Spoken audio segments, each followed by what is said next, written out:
ডাল হয়ে গেছে, এখন মাংসটা বসাই দিব। দিয়ে দিলাম পরিমাণ মতো পেঁয়াজ, দিয়ে দিলাম গরম মশলা, আস্ত গরম মশলা।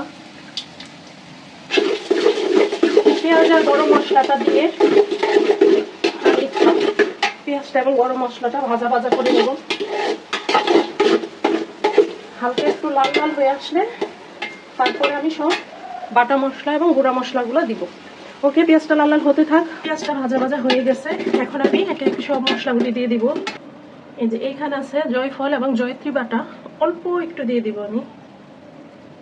এই যে এতটুকু দিব, বেশি দিব না। এখানে আছে সব ধরনের বাদাম এবং কিশমিশ বাটা, এই যে অল্প একটু দিলাম।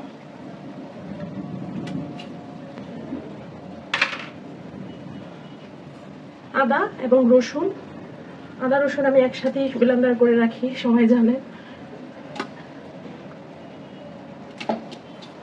দিয়ে দিব সামান্য একটু লবণ, কারণ